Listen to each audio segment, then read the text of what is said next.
Vous l'aurez peut-être noté, on ne parle plus beaucoup d'exode rural en France, même si on évoque souvent la disparition des services publics des zones les moins habitées. En fait, la population rurale a tendance à augmenter depuis quelques années, même si elle le fait moins rapidement que la population citadine. Et si elle augmente, eh bien c'est sans doute en partie grâce aux efforts qui sont faits pour maintenir la vie dans les campagnes. Alors parmi eux, des initiatives comme celle des bistrots de pays. C'est quoi un bistrot de pays? C'est justement ce que nous allons demander à notre invité qui tient la Guinguette à Panissage. C'est en Isère où nous le retrouvons tout de suite. Bonjour Pascal Ray. Effectivement, première Bonjour. question, c'est quoi un bistrot de pays? Alors un bistrot de pays doit répondre à une charte, c'est-à-dire qu'on doit être un commerce en milieu rural, proposer des produits du terroir pour la restauration, avoir plusieurs activités et être un point infotourisme. Voilà. Alors c'est un label qui a été créé il y a 22 ans pour soutenir les bistrotiers indépendants. Qu'est-ce qu'elle dit exactement, cette charte ? Elle dit qu'il faut elle est faite pour maintenir le commerce en milieu rural et pour aider le développement de tous ces bistrots en milieu rural. Elle nous oblige à avoir différentes activités, c'est-à-dire on doit faire des animations tout au long de l'année. On doit travailler avec des producteurs locaux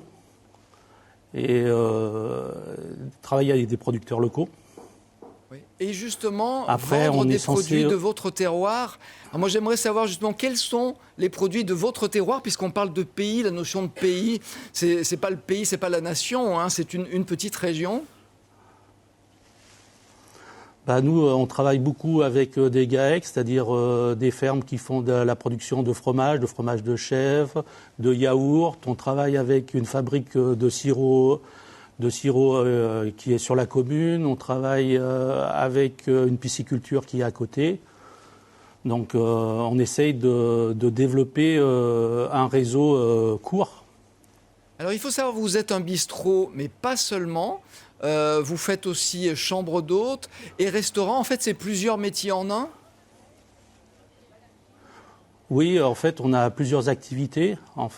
Pour maintenir le commerce en milieu rural, il faut avoir plusieurs activités, autrement ce n'est pas viable.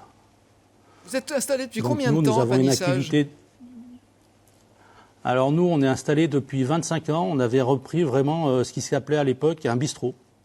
Et en 25 ans, on a développé toutes les activités. Oui. Vous êtes originaire de la vallée de la Bourbe ou est-ce que c'est une région dans laquelle vous êtes venu vous installer ? Je suis originaire de 30 km à côté de la vallée de la Bourbe et ma femme est originaire de la vallée des Baronnies, donc c'est un endroit où on est venu nous s'installer.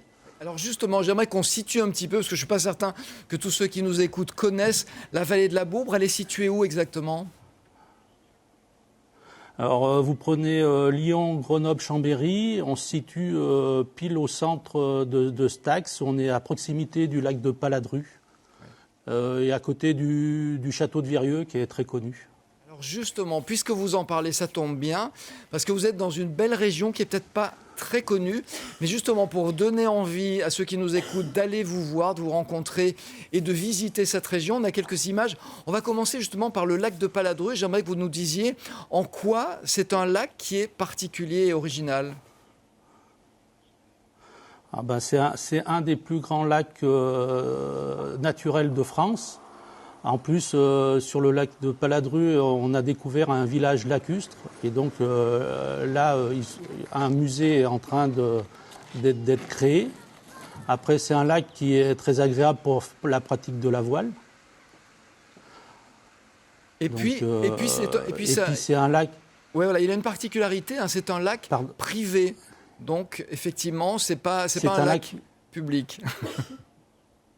C'est pas un lac public, c'est un lac privé, oui, qui appartient à une SCI de plusieurs propriétaires. Oui. Alors, puisqu'on parle de ce qu'on peut visiter dans la région, moi, j'aimerais qu'on voit aussi quelques images, et vous allez nous en parler, d'un château qui est situé à quelques kilomètres de chez vous.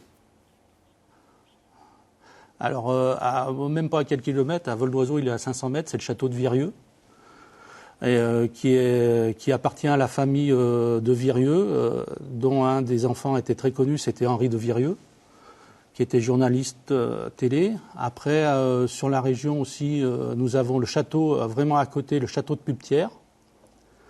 Et après aussi à visiter, nous avons l'atelier des galochiers, car Virieu avait une fabrique de galoches. Et puis aussi, nous avons le circuit Jonking, où le peintre a séjourné une partie de sa vie. Oui.